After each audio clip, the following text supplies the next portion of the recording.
theme song for the Guitar customer. Uncle Leon, how are you feeling, buddy? You're back from the East Coast, West Coast, back in the fresh air of Western Australia. Does it feel pretty good? Mate, I'm currently about 24 hours in to being replenished by the beautiful air and fantastic weather we have in this great state on the West Coast, Best Coast. I'm back from a little solo tour. I make it sound like I was performing and singing and, that I'm some kind of troubadour. But I was in Brisbane Friday, Saturday, Sunday, and then Sydney on Monday doing some clinics and workshops. Actually, I played some music. It was a fat time. What about you, mate? How you been? The footy season's done for the Dockers, so you're off the chain. Yeah, mate. I'm just trying to fill my days with things, mate. I'm very, very busy with my work, but your work can't be everything. They've got to have balance, work-life balance, mate. So I'm just trying to find things to watch on YouTube and listen to distract me from all the things that I need to do. But no, man, it'll be good in about 3 months' time. I think I might be slightly less stressed out, but until that happens, I'm just keeping on. I turned my 3D printer on though yesterday for the first time in a little bit. Did a little something, so that was good. And yeah, mate. Tell us about your little trip. So first you went to Brisbane. Queensland. The bane of my Marie, Brisbane. No, man, Brisbane's pretty cool. I really enjoyed it. I got in on Friday, so I got up at the crack of dawn over here. Actually, I got up at 3 a.m. here, made it over there, and I had a pretty fat day. So we were talking about on the last podcast, I talked about on the Q&A, there was a performance of a piece of art music called 100 Guitars, and centered around mostly community players. So the group running it, Topology, do a lot of community work. They do a bunch of stuff in remote communities as well. They are a fantastic group of human beings, Troy, who not only care about music education, because I care about music education, I think it's really important, but they're doing something about it constantly. And similar to Andrew and the crew at Independent Music, who have been great to me over the years, getting me out to do workshops and clinics. And yeah, it was awesome to meet all of those. Friday, there was basically just a real low-key social event that we went down to. And, to tackle this colossus of arranging 100 guitar players in a place, the show was at the Powerhouse in Brisbane, which is an amazing venue. And basically, the 100 players were split up into 4 groups of 25. So there's like a top level where there was 25 guitar players. There's a basement with 25 guitar players. There was a balcony that I was on with 25 players. And then next to the little chamber orchestra, there were another 25 players. So if you attended, and I know there were some people who listened to the podcast who were there because I met them when we spoke about it, you could just kind of walk around the venue, and we played the piece a bunch of times. And yeah, it was just really, really, man, it was just a good vibe. The whole thing, it was low stress. It was really inclusive. And they had done rehearsals and workshops in the lead up to it. So if you were someone who's playing in a band and you know what's going on with the guitar, you could just come in, read the chart, and you're good to go, have a bunch of fun. If you're someone who's been playing for 6 months, if you're someone who's just picked up a guitar, you can be involved. If you're someone who's 80, who hasn't played guitar for 25 years, but you just have always wanted to perform live, you can do that. And there was that spectrum of people. So yeah, it was kind of inspiring on that end, where it wasn't just a bunch of dudes in their mid-30s playing Metallica riffs. This was like a pretty good, I guess, cross-section of the community. And the piece went really well. It was really, really fun. It was, to give you an idea of it, it's technically relatively straightforward. So I think there's maybe 4 or 5 different rhythms throughout the piece, and a couple of different like articulations. Like there's sections where you have to tremolo pick, there's sections where you have to play a couple of notes, but there were like no melodic lines. I think the closest was, you might do like a tremolo pick while you scrape down the strings and things like that. So with all the groups playing different things, you get this like immersive 3D, it's like surround sound, but with actual musicians. So that was really, really awesome. Saturday night when I was there, Andrew at IMA organized a clinic at a bar there. So myself, Larry Mitchell, Brett Garced, the GOAT, the King, and Michael Dolce, the Prince. Amazing players. We just sort of did a freeform workshop and, played a bunch of tunes. It was kind of, it was very funny having to try to play a guitar solo after Brett. You know, we were sort of having this jam and just taking rounds soloing. And yeah, you know, Brett's just, it's one thing to hear it on recording, but to like witness it close up, the dude's playing is like, it's actually, yeah. You know, we've opened for Ingve, and Ingve wasn't that terrifying, but Brett is on this other level of just terrifyingness. So yeah, that was novel, having to play guitar solo after that guy. But yeah, really, really good hangs. And then I went to Sydney on Monday and went down to, you know, Charles Chilia, or Cilia, however you want to pronounce it. He pronounces it Chilia because he's Maltese. But a lot of people say Cilia guitars. So I guess whatever you want to say, mate. It's a free country. Say what you want. You just play those silly guitars, don't you, mate? Yeah, exactly. Language is a malleable, evolving thing. And yeah, I think we had about 20 people come out to that. It was, you know, he's got a showroom at his place. It was pretty cramped, but that was awesome, man. It was like the people who came out were so nice. They asked some really great questions. I played a bunch of tunes. Troy, I have always wanted to play the Gary Moore tune, The Loner, like the instrumental track. Just always wanted to play it live, and I played it at the clinic, and that was pretty cool. And I should probably practice it more next time, but I hope I got the vibe across. So yeah, man, it was a whirlwind, and yeah, got to spend some good time hanging out with Larry. I've met Larry a bunch of times. He's like, you know, when you meet someone, you're like, this could possibly be the coolest person on earth. That's what it's like hanging out with him. And then got to hang with Brett, which was, yeah, man, just like, what a dude. Just such a humble, generous man. And hang out with Michael Dolce, who I've known of for a long time. I only met him for the first time last year, but also just, man, just such a dude. So shout out to all of those people. And there was a bunch of other people that I met at the 100 Guitars and at the workshop in Sydney as well. So yeah, shout out to all of those people. I had an awesome, awesome time, man. I really want to get back over to Sydney and Brisbane with Ragdoll because, you know, we did some of the shows on the Ingve tour there. So a bunch of people came out to that. So yeah, it was a lot more enjoyable and a lot more successful than I think I expected. So yeah, there's the long and the short of it, mate. Made a bunch of guitar noises, had a fat time. Let's just quickly, who's your tips for this weekend? It's prelim final week, Troy. The best games of the season. We got some rivalries going on. It says recording for 7 minutes, 52 seconds. And we haven't spoken about the football season yet. This is so let me tell you something, mate. What is it? It's Geelong Hawthorn on Friday, I believe, and then Collingwood Brisbane on Saturday. It's a bit disappointing. I was hoping Gold Coast would get the win, but they shat the proverbial bed as it were. And who was the other game? It was Adelaide also like completely shut the bed against the Hawks. Man, I'm not feeling the Hawks at the moment, just in terms of liking them as a team, so they can get fucked. And they went from lovable to scum. Hey, mate, Sam Mitchell's just been a bad little boy, mate. Just talking to Zach Merritt, Oscar Allen, all these people trying to get players in. You know, come to Hawthorn. He's trying to take him to the promised land, mate. That's what he's trying to do. He could take him to the promised land from 8th this year. But it's two of the great 20th century footy rivals, right?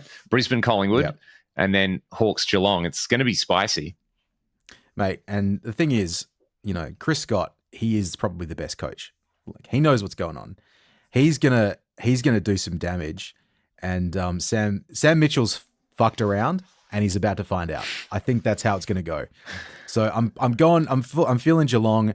I'm also feeling Brisbane. I'm feeling a Brisbane Geelong grand final is going to be a good one because they've had some really good battles over the last 2-3 years. So that'll be a good one. So, mate, that's how I'm feeling. What about you?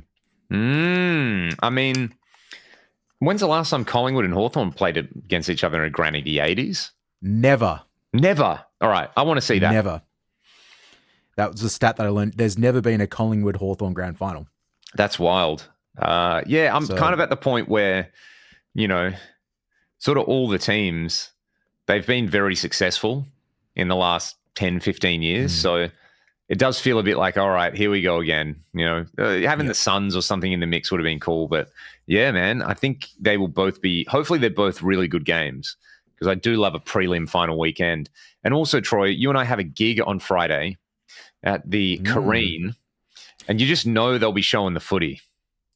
Mate, well, the footy might be towards you. We should go to. You want to go early and have some dinner, and we'll watch footy. There you go. Yeah, let's watch a bit of the footy. Let's do that. We'll mate. get a chicken Deal. palm. You want to get a palmy, a parmo, or a parma? What are you feeling? Well, like? I was having this discussion on the weekend where I was in Queensland. Oh So God, here we go. Parmo. What are those freaks get us? Get fucked. Go Queensland.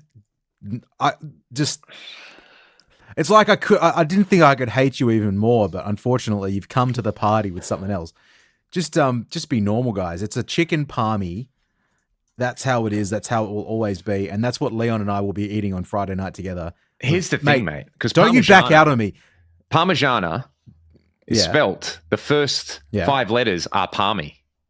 Yeah, what do you want? Correct, mate. West Coast, best coast, forever. So, mate, you and I, and we're gonna get just to rub it in their faces, mate. We're gonna get ourselves a chicken palmy. We're gonna have a fat time.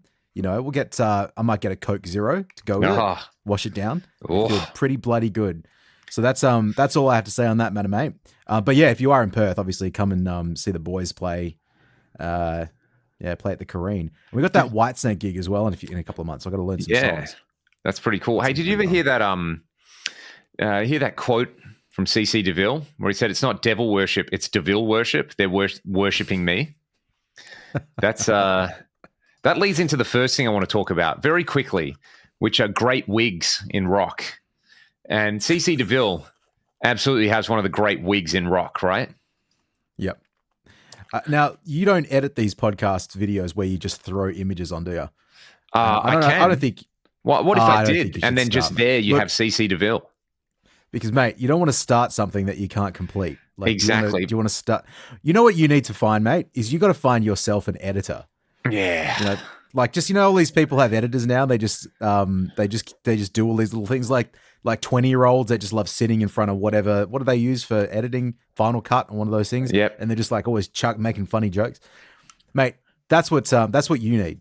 How much easier would your life be if you had an editor? Well, maybe somewhat, but I also feel like that the way that I cut videos is that I'd end up having to. So here's the thing. I can do a video, and I remember, Troy, because I've got this memory on me, where if I made a mistake or there's something I need to edit or change the order that it's cut in, I'll take a mental note while I'm doing the video. Then while I am editing it, I'll be like, oh, I'm watching this section. Coming up, I make a mistake, so I'll just clip that. And I remember, and then it's done. So I know where the cuts are, and I know that mistake's been removed. Whereas if I had an editor, I'd have to watch the whole video all the way through. So I'm sure it would, but also it depends how thorough they are and how trusting I am of being an editor. I guess to put these little like funny things in, you just like don't do that. Yeah. Getting back to the topic at hand, which is the best wigs in rock and roll. Everyone can just close your eyes. The clear number one is Michelangelo Badio. Oh, yeah. It's one of the great wigs. It's one of the great rock wigs. But he does swear it's still real, right? Like, I'm sure he's still... The last time I heard him talk about it, he was like, no, this is my real hair. Well, when you name yourself Michelangelo and you play 2 necks at once, of course you're going to say that. And Michael, if you're listening to this, we would love to have you on the podcast.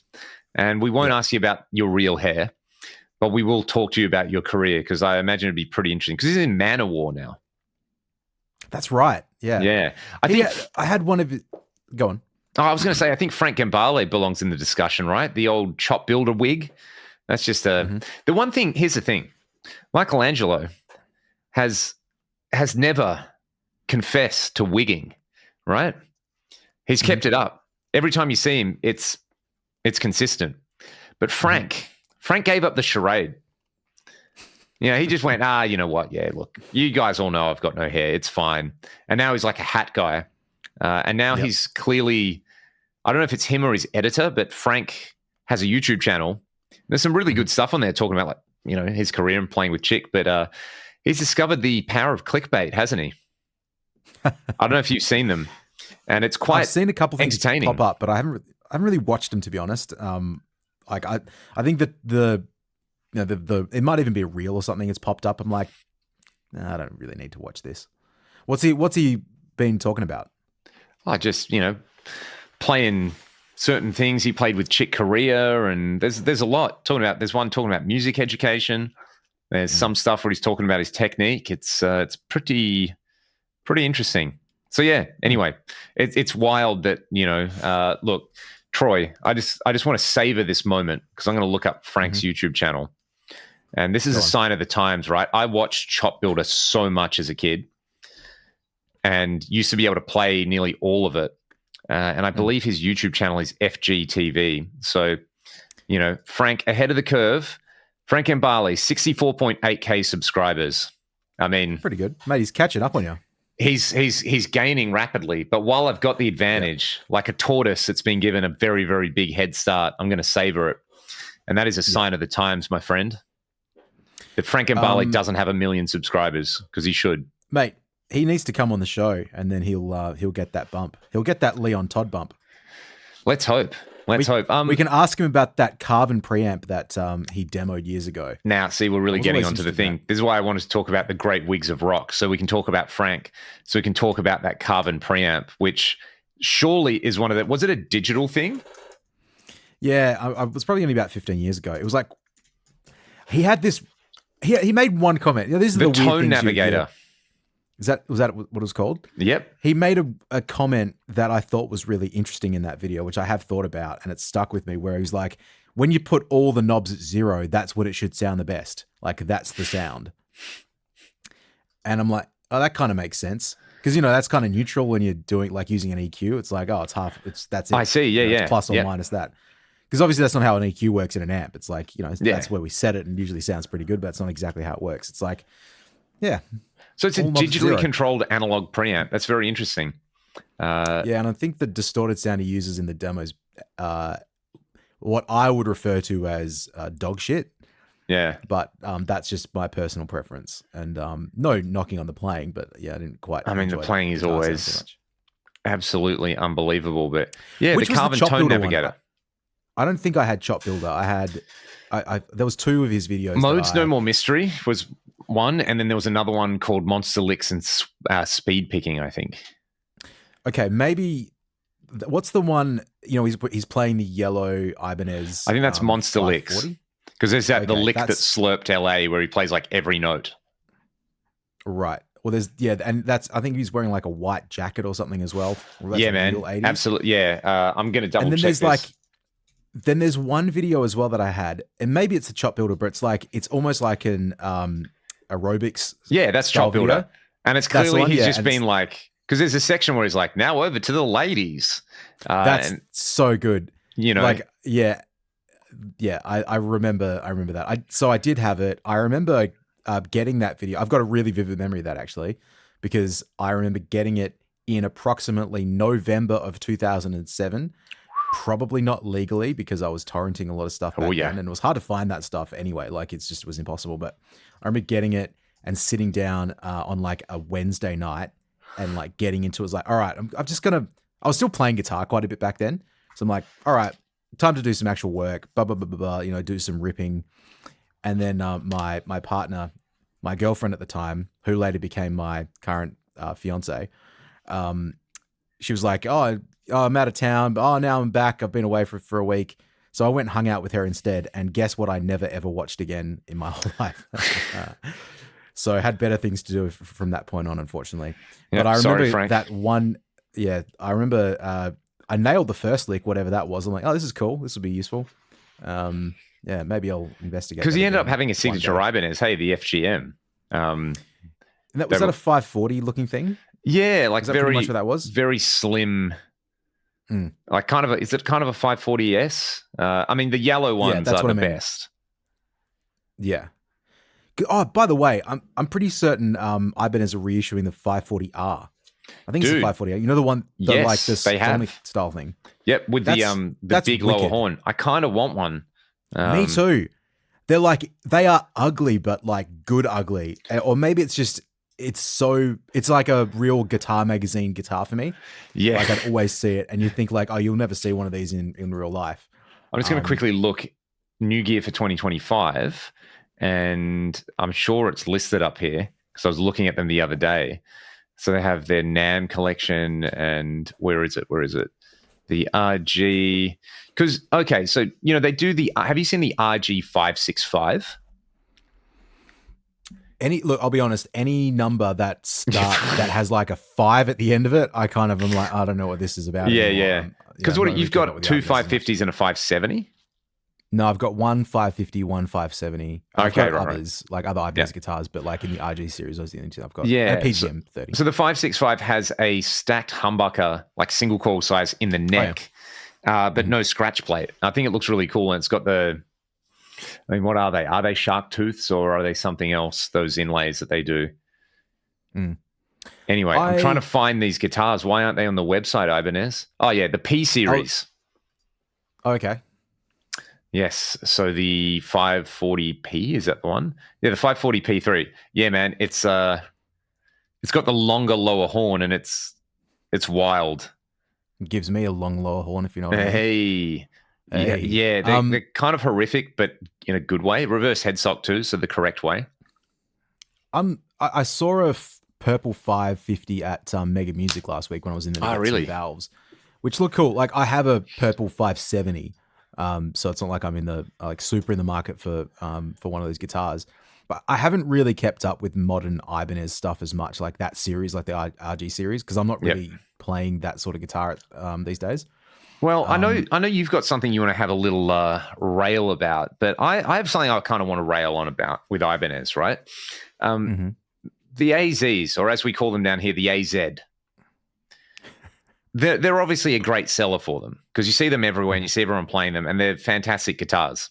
Everyone that I've played and come through here, I've been like, yeah, that's if you only owned one guitar and you had to play in a cover band, or you wanted to do heavy metal, or you wanted to do fusion, or you wanted to do, modern guitar-y stuff. It just kind of works, and it's not too garish or anything. It's like a far more conservative guitar shape for Ibanez, right? So, you look at like a Prestige. You're like, okay, cool. So I think I had the 2402 come through here, and it was awesome. Really liked it. And there's just a couple of things on there that I like, Troy. You got a roasted maple neck, right? I mean, it's a Sir. It's them making a Sir. Fender have made a Sir with the new Ultralux vintage. Ibanez are making a Sir. Jumbo stainless steel frets. I mean, what a wonderful thing to have. Future-proofing your guitar. And 24 frets on there. But, mostly the roasted maple, the stainless frets on there. The switching system is really cool on there. There are a couple of things that I think are fantastic that they have. Now, when you think Ibanez, what guitar do you think of? I mean, the RG is probably the one that I go to. It's the RG, right? It's got to be the RG. Yep. Now, if you go through the RG series, you know what I want? I want a 550, but I want a roasted maple neck, and I want stainless steel frets. Now, do you think you can buy that? I'm going to guess probably not. Of course you can't. You can get like these names. Okay, I play an Ibanez RGT 122 OPB. That's my guitar. No. You can't picture that, right? But it kind of actually, that's really funny. This particular guitar, that looks like a Carvin. That's really funny. But you can get jumbo stainless steel frets on it. That's kind of cool. But from what I can see, you can't get like those AZ specs on an RG. And look, feel free to correct me and tell me that I'm an absolute idiot, but that just feels like something that would make so much sense, in the grand scheme of things, like a really bright day glow color, but stainless steel frets, bit of roasted maple. I think that, it's just a weird thing. It's confusing to me. Maybe. Like, I love the RG guitars because I love the way they look. But again, I'm not playing them at the moment.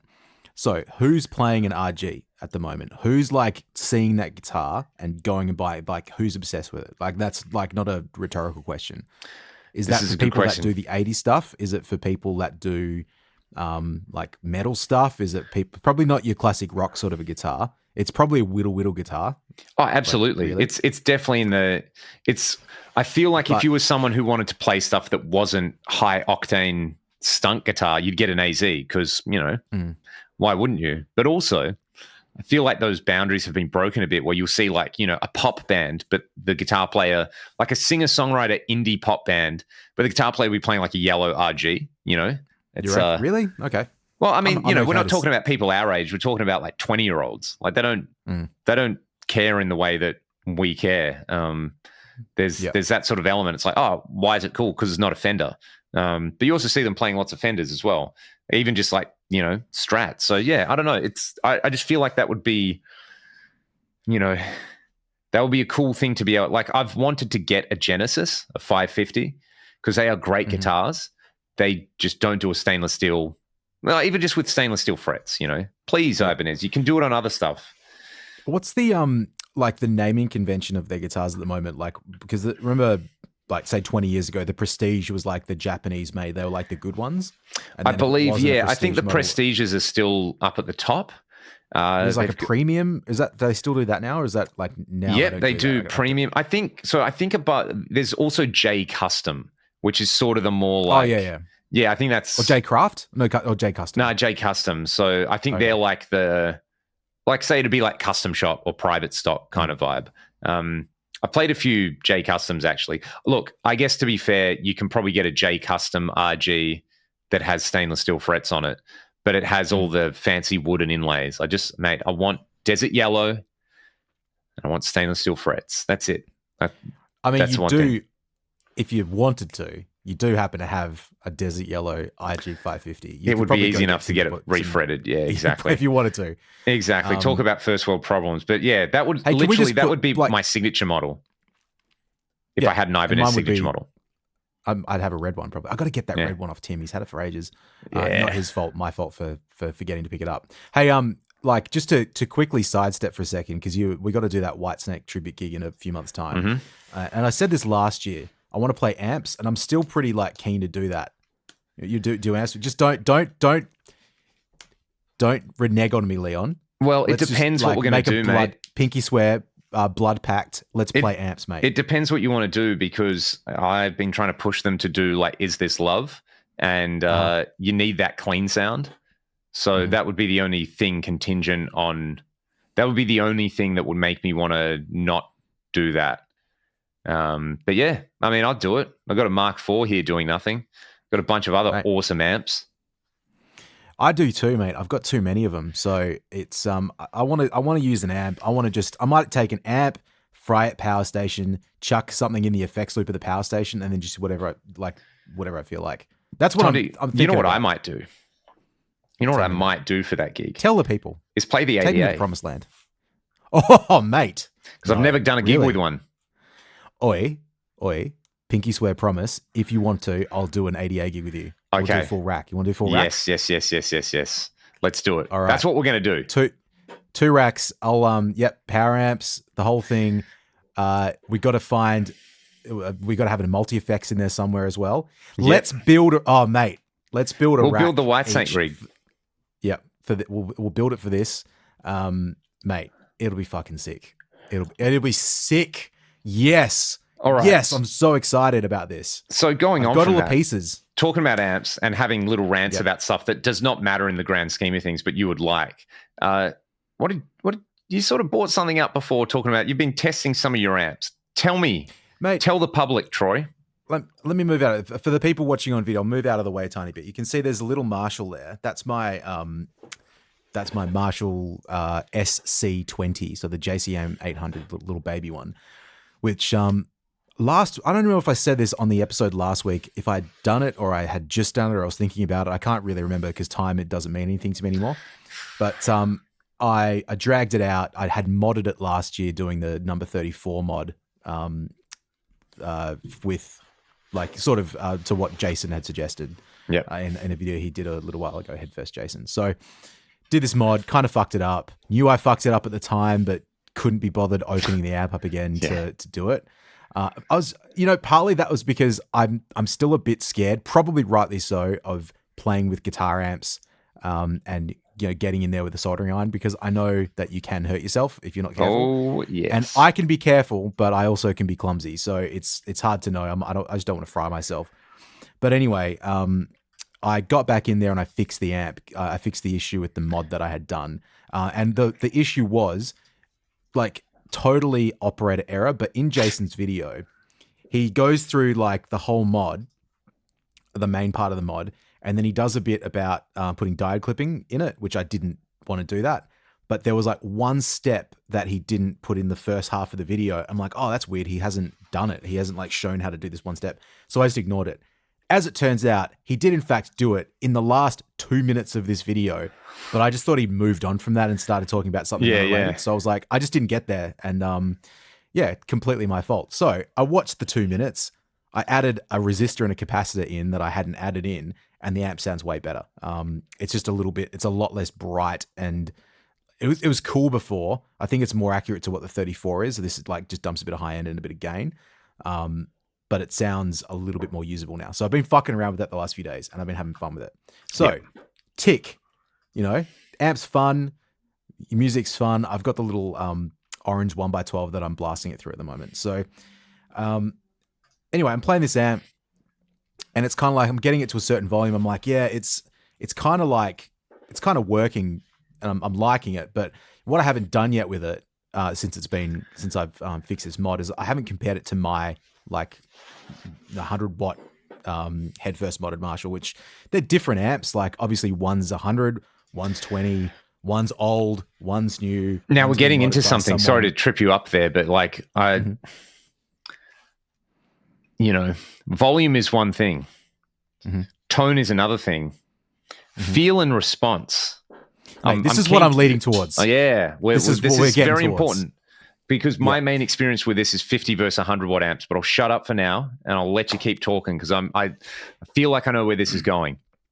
Yeah, well, so like I fired it up, and they're different amps. So like they're technically I think they've been modded to master volume, so it's like a 2203, 2204 sort of a thing with some bits changed. So it's never going to sound the same. But I was just like, let's just hear what they sound like. It's not a better or worse situation. They're just different, right? That's so like to skip forward. It's not like, I turned on the 100, sounds like way better. Like they just sound really different. I certainly preferred the 100, even at a quite of like, I used the power station to drop it down a little bit. I had it at ear bleeding volumes without any attenuation too, because I have the ability to do that in this room, like really crank it up. Yep. And when I do that as well, I do put earplugs in because I don't really give a shit about losing the high end. I just want to like feel the movement of air a bit more and experience like it's to experience it a little bit more. If I want to hear it without earplugs, I'll put it in a different room and put a mic on it. So it may seem counterintuitive to some people to do that, but it does actually, like you can still tell the difference. No, I agree, man. In fact, the main difference you can tell is this feel thing, right? So it doesn't, I don't really care about the frequency response and like, one's brighter, one's darker, because that from that perspective, it was certainly different, right? But yeah, in terms of the way each amp felt, it's the experience that I have with the smaller amp, and different mods. So, and they are different amps. So I can't like put it down to being one thing or the other. It's more of a thing at a particular volume, right? So firstly, I'll start with the 100, right? When I play that amp, and there's a lot of amps that I play maybe in similar categories where it's like, I just don't have to strum as hard. I don't have to work as hard. And it's like when you play the guitar, it's not even, but mate, it just responds in a way that is like, it makes everything easy to play. It's like the note kind of just comes out of the amp and it expands out of the amp. When I demoed Jason's Evil Joe amp a few months ago, which was so good, like such an amazing amp. Like we played the Alta as well, but like, man, that Evil Joe amp is primo, you might even say. It's primo, it's bunta. But it had that same thing, man, where it's like the note just kind of comes out and you're not really working for it. Your hand, like you articulation wise, it's still there, but you're putting less energy into it. And I kind of feel like the little amp, and it's almost like I feel like I've had this experience with other smaller amps where it's like, I just have to work. I've got to work the whole time to get it out. And I guess because I was talking about this with someone else the other day, like lower wattage amps, and they were talking about they have a collection of 5 watt amps or 10 watt amps or whatever it is. And I was like, man, I feel like it's the experience of volume, like actually experiencing volume pushing you in a room, I think that's the thing that you're not getting out of these 10 watt amps, and like the experience of it is just never really going to be the same. So not like you should never use like the small amps, but I think a lot of the time that's kind of what people are missing, and they're sort of looking around for these amps and these different things to get the tone they want. And it's really just, but more like that's a pretty fucking fundamental basic. We all get that. But I got an analogy for you, Uncle Leon. All right, mate. Hit me. When I'm playing the small amp, do you know what it feels like I'm doing? I'm going to tell you. I'm getting the jackhammer out the whole time, right? It's like, and I don't want to be crass. I don't want to be crass about this, but I want people to understand. It's like you're making love to a beautiful woman, but the whole time you're just unrelenting, pounding, and it's just tiring, and no one's really having fun. Yeah, you're getting there at the end, but it's just kind of like, it's just a little bit underwhelming. When I'm playing the 100, it's just I'm making love. Leon, do you understand what I'm saying? I don't, because that's not something quite, you know, I play electric guitar, Troy, and I like bands such as Whitesnake. So they sing about that a lot, but you know, maybe empathetically I can understand, but yeah. Well, mate, it's just, that's the experience. It's like either it's the jackhammer or we're making love. It's the jackhammer or the Jugite. So I was thinking about that. I was just sort of thinking about that. So a bit of a long rant to get to like one stupid joke that you might understand, but it's serious. Like that's how I feel.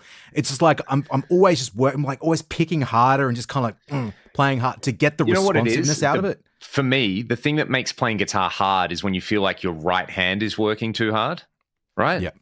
When you get that bouncy feeling, you know, when you get the funkiness happening, even if you could be playing like a Megadeth song, but if you got the bounce. And I think it comes down to like the transient response of like 50 and 100 watt amps. I mean, you even get this out of like an AC30 cranked up, right? It's like, it's forgiving, it's nourishing, you know, there's a two-way interaction. The Matchless clone that I've got, the DC30 clone, like that thing is, even though it's a low wattage amp, like it's like 30 watts or whatever, 40 or 30 watts. Yeah, 30, DC30. It's so like I'm caressing it out. We're just like, you know, we're dancing. He's a caresser. Yeah.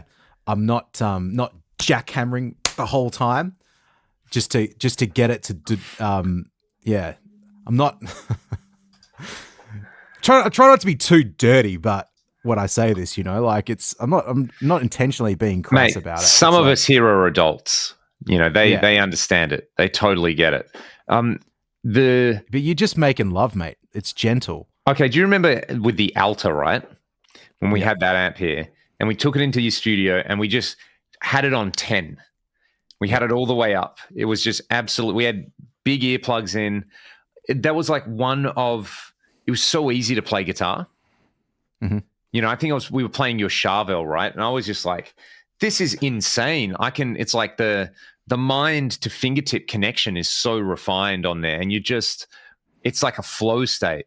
And even scaling the volume down, it's the feel, it's the response. It's, you know, as you said, you don't have to get the jackhammer out. You can just, mate, enjoy the moment, you know? You light a candle, mate. You light a candle. You put you put a nice song. You've just had a nice dinner. Now, I'm gonna immediately just bring something up with gear. Remember when Marshall had the second generation pedals that they did? They would have been in like music stores when we were 18, 20. Oh, the little gold, like little bugs. Yep. They look like bugs. They had like a delay and a chorus and a reverb. They had a distortion. Guess what it was called? The jackhammer. They knew. They understood. So how did you manage to get your signature pedal out there? So long ago, mate. It was destined to happen. I wonder what that circuit's about. The jackhammer. Yeah, actually, if anyone knows, please let us know in the comments about all of that. Yeah, I guess like this sort of stuff, man. Like people with these lower wattage amps, like it's different. So I'm not talking about if you're trying to play at Princeton, like it's a different sort of scenario to that. Talking with something that's got a bit more like immediacy to it. Or when you need that immediacy, I mean that sort of like that punchiness, like with maybe slightly higher gain or moderate gain sort of sounds, medium gain even. Yeah, it's I don't think low volume. I don't think low wattage solves that problem. Like I admittedly maybe trying a pink taco or something like that. One of like that. Yeah, man. By that person, not a Marshall. Maybe by Marshall. Maybe that's a different scenario. I'm not sure. I think I would always rather play a 50 or 100 watt amp. We're talking about high gain amps. 50 or 100 watt amp at a low volume than I would, absolutely basically idling this thing so it's hardly working, than cranking up like a 5 watt amp that's underpowered that's just going to like fall apart. It's yes, I would be keen to hear other people's experiences in here, because something like an AC30 or a JTM 45, yeah, technically they're like 30 watts, but they're still very powerful amps. They're very forceful, loud, forgiving amps to play. But yeah, I'm trying to think of something. I didn't watch. There was a video that came up on YouTube, which I didn't watch. It's by a YouTuber whose name I don't remember, but I've seen a couple of his videos. But there was just something about headroom was in the title. Yeah, I was like, I'm sure this is what it is. It's like the fact that we're talking about headroom, aren't we? Yeah, even though you're not using it. I'm not sure at what stage that is in the amp where it really. I mean, obviously it's somewhere in the power stage, but it's all this stuff, man. Like sometimes when we all talk about tone, like right now we're talking about feel, but it's like the thing people talk about is just like a frequency response thing. It's not like it's not about that. It's more of it's an actual time dimension thing. It's like, how is it responding as you're like leaning into it? Yeah. And it's really difficult. It's kind of like when you're trying to describe to someone what something tastes like. Yes. And if you don't have the reference point, you don't know. Yeah.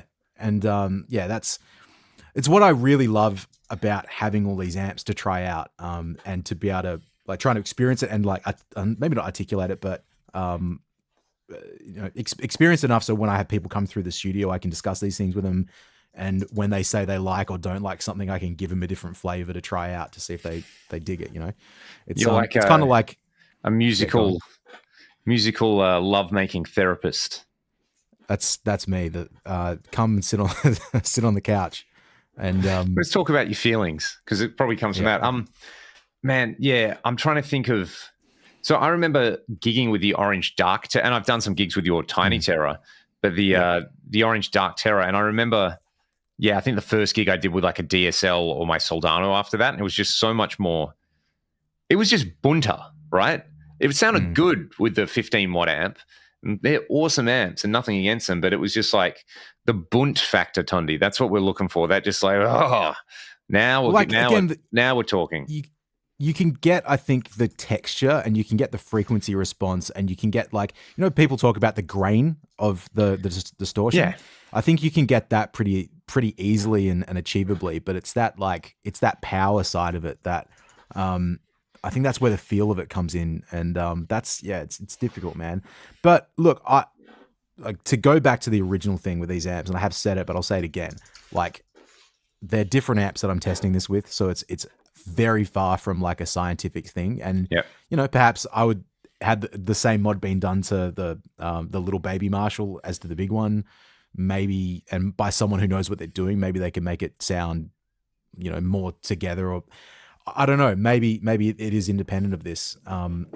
It's the thing that, like, as much as like I love all the digital stuff and I use it constantly, that's a thing that well, maybe it's intrinsic with the volume side of it, where I don't know how there's like another technological revolution that can do that in a way that isn't involving things just being like loud. Maybe not. I don't know. Right, fucking. Yeah, I'm feeling it. He's I'm taking some notes. I've got some. This is the mental notepad, everybody. Not even for later. He's got to spit some hot fire now, because we're mid-pod. We're only 44.44 minutes in. Oh, mate. Yeah. I'm sure just like Jason can weigh in the comments and, educate us in in our ways. The other thing I wanted to talk about today, Tondi, and now some people, Troy, may not know why I keep calling you Tondi. Do you want to explain that really quickly? Oh, it's my middle name. Yeah. Like, that's it. I'm Indonesian, by the way, half Indonesian. I don't look like that, but yep, old man was an Indonesian man. And Tondi is my middle name. And when Leon and his band found out that that's what my middle name was, after seeing it on an invoice, they thought it was funny and have called me Tondi ever since. So I think it's awesome, man. Yeah. I think it's it's not an uncommon thing in parts of the world where people are given their parents' first name and then they're given a middle name that they go by the middle name. So yeah, I mean, mate, at least you got one. I don't have one. That's mate, just take one now. Well, my dad being Serbian and his birth name being Vladimir, I guess over there I would be Leon Vladimirovich, which just means son of. I sort of think totally unrelated, but you get I don't know, you just put people in your phone and you're at a gig and it'll be like, or you get someone to come out and fix a tap and you're like, Brody plumber, Shane roofie, all those kind of things.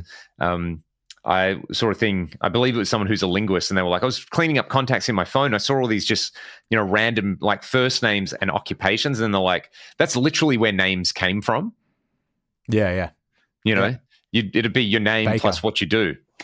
Exactly. Exactly. So if anyone out there's got an occupation last name, please let us know in the comment section below. Leon, that's why we're related. Mate, Leon and I are both Leon and Troy guitar player. Yeah. It just rolls off Leon the tongue. Guitar. Pleased to meet you. No, Leon and Troy podcaster.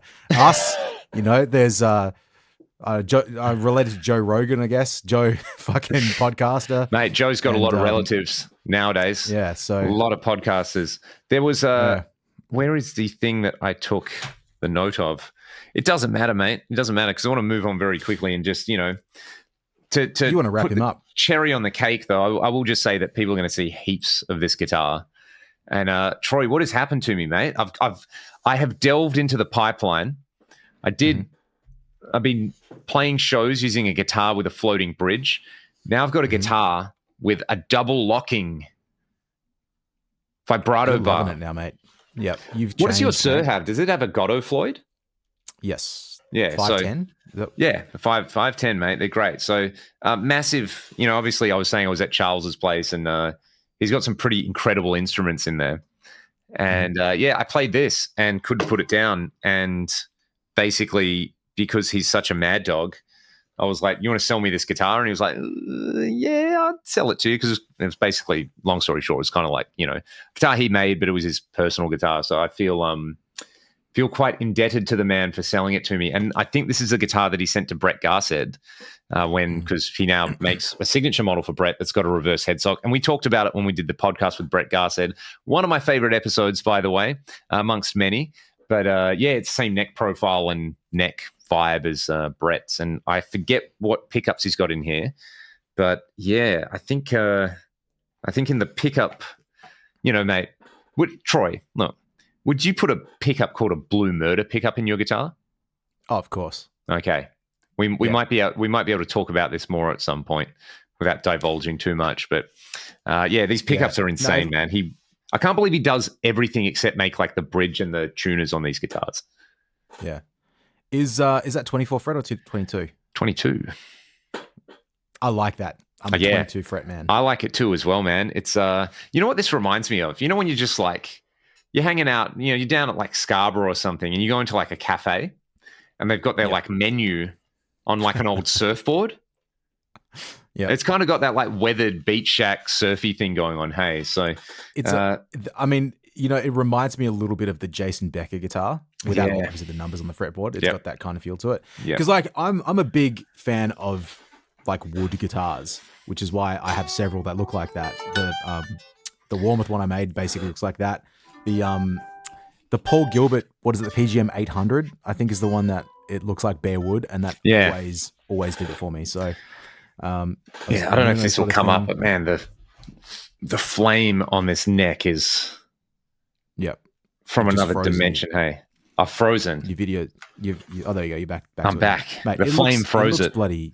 It looks bloody ripper. You'll have to have a play. It's very much now, Troy, imagine this, but with a purple thing. That would be very you, I was wouldn't it? just thinking, man, imagine that would be a me guitar. I am sort of not going off. Like, I've not been on the Floyd train for a long time, so I don't like. I was playing my Seraph yesterday, doing a bit of stuff, and yeah, that I just need to properly get the Floyd kind of. What gauge strings have you got on it? It's probably just 10 to 46. I think. Yeah. Okay, that's what I've got on here. I was thinking about going down to 9s because I haven't tried 9s for ages. Man, so I played Larry's guitar for a bit. He's got 9 to 42s. Mm-hmm. And it's a bit of a thing, man. I don't think I understood it for a long time because, got to be macho, got to be constantly jackhammering. But all right, playing it, there was such a finesse thing to it. I'm going to roll it right back, okay? So, firstly, I'm going to stop pointing at people all the time, but sorry about that. When I was trying to shred like 20 years ago, I never played through an amp because I was too embarrassed that the neighbors might hear me play. So I was always just playing just playing ripping, no distortion, which obviously makes when you play through distortion and you hear all the noises and shit, you got to learn how to deal with that. But to get the articulation, I was always picking like super hard. And then when I would pick hard on like 9-gauge strings, it would always be going out of tune. So it's kind of that but to get the articulation, the tone I wanted, I have to fucking pick hard. It's kind of related to what I was saying about the like small wattage amps and having like fucking jackhammering the whole time. Yes. Maybe, mate, if it's a 100-watt amp and it's in a moderately loud volume and I've got light strings so I don't have to pick as hard, maybe the balance of the universal kind of comes in together and I can have a fat time again. So maybe that's something I need to consider for myself. Man. Get it set up with 9s. Try it. I reckon it might be a vibe. Well, like I'm on 11 to 52 on my Telecaster that I gig with, which is in D standard, so it's not like tension-wise isn't so bad. But I've sort of been on 10s and 11s most of the last 15 years probably. Yeah, I reckon it was maybe once. I reckon it's been about 15 years since I put a 9-gauge on something. But mate, fucking why not? Give it a shot. Have a try it out. Mate, there you go. Well, at this point, I don't feel like there's too much more to talk about. We covered quite a lot of ground. I will just give a shout out to John Simons, Sonic Drive Studio, because John's put out, sometimes people put out videos that I just refer to as like Hall of Fame videos. Like the other John Brown V30 videos are Hall of Fame videos. The Michael Nielsen, Zach Wilde tone video is a Hall of Fame video. Again. Yeah, I mean, you can just keep going back to them and they just continue to... They just continue to give. So, yeah, John did a video about the Digitech Whammy with, the creator of the Whammy, which is pretty amazing. And then he also did a video, like a massive speaker shootout for like high gain chug tones. And John does this kind of like hard rock thing that I really like. It's not like he's not doing like thrash or he's not doing like death metal. It's definitely like in our wheelhouse where it's like, like drop tunings, lots of extended chords. His stuff always sounds amazing. But it's like a 50-minute video just shooting out all these different speakers in a mix and isolated. So, yeah, I'd love to get John on the show because very, very interesting dude.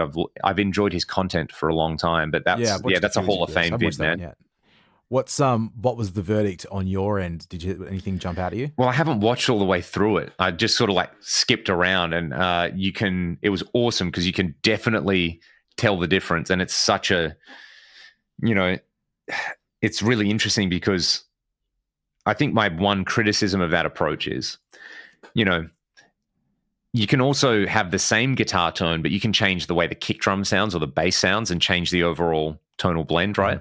So it's keeping everything the same, but just changing the speaker, which is really cool. I think that's a totally valid, like one parameter. It's a bit more scientific, but it's almost like with some of the darker speakers, you want to compensate and change other things about the mix, but then you've got to, if you made it brighter, you do different things. So there's that iterative element of it. But yeah, it's just a shootout video, man. It must have been a lot of work. No, it sounds cool, man. I'll definitely check that out. I might even watch it tonight. Yeah, I think I've got to. The Whammy video is really cool as well. Like because what was it, like 42 Gear Street or something? So I like all those dudes are rolling out those videos. It's cool. Yep. Cool sort of seeing all these people whose channels I watch collaborate on videos. And yeah, I mean, I wish I could go, but it's a little bit of a, man, even the like 5-hour flight to Sydney on the way back yesterday from Sydney was, yeah, bit of a kind of drop kicked me, but you know, we'll recover. Mate, you've already been to Europe once this year, so you know what's another one? Yeah, well, it's Guitar Summit coming up in a few weeks. I did consider going back over, but yeah, I don't think it's going to happen. I just need to be at home for a couple of weeks, man. You know the feeling. It's just mate, next year, maybe I'll come with you. I'll teach my kids for a week. There's also the Sydney Guitar Show, which is the people who run the Melbourne Guitar Show have announced they're doing it in Sydney. So I think it's going to be pretty bunter. So maybe we should get over there, mate. Maybe we should. You were saying how fun it would be to do a live show. Let us know if you'd love to see a live gear podcast, and we could drag. You know, if we go over, drag some people in. Yeah, all your favorites. Make some requests. Yeah, I'll be there. Well, I would like to be there. I'm planning to come over for it. We haven't had a boys trip for a little bit. When's the last time you and I went on a plane together? Was it USA 2015? No, maybe. No, Wheatstone. I reckon. Wheatstone. Yeah, we've done some side gigs from then. But it's been a while. Let's wrap it. Let's just conclude. Michelangelo Badio, the greatest wig in rock. Okay. Oh yeah, absolutely. That is settled. The other thing was, I mean, what's your threshold for a low wattage amp? More than 30 watts? More than 50? Are you a 100 guy? What classifies it, or what am I comfortable with? What are you comfortable with? What gets the juices flowing? I'll play a 15, but it has to be the right one. But it's different. It's like, you know, you can't classify an AC15, or like a 22 watt, what do you call it? Deluxe, Fender Deluxe. Like they're different. Like it's a different sort of a thing. Totally agreed. But look, to be honest, man, like I've had fat times with the lower wattage amps, but there is always a bit too much jackhammering involved. Like the more I think about it. So, but it's still fun. It's just, you know, like when you get to play the big ones and you sort of work out what you're missing, you don't know what you're missing until you like experience it and you go, oh, there it is. Like, yeah, now everything makes sense. Now when I watched a video with Steve Fryette talking about power amps the other day. I think it was on the what do they call it? The podcast they do. Malcontents. Malcontents, that's the one. And he was there was something that came up about power amps, and you're like, oh man, okay, I get it. It's not like I've only just had this realization.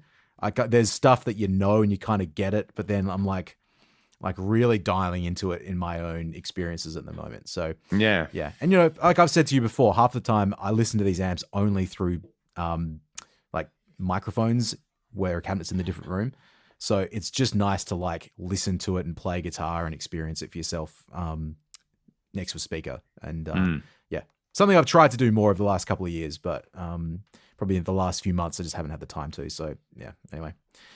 Got to talk about it on the podcast, eh? Yeah, mate. Sweet as. All right, Tondi, I'll see you on Friday, mate. We'll have a fat time. We'll have a palmy, the correct one, and watch the footy and play a gig, and we'll tell you all about it next week. Thanks for tuning in to the Gear Podcast.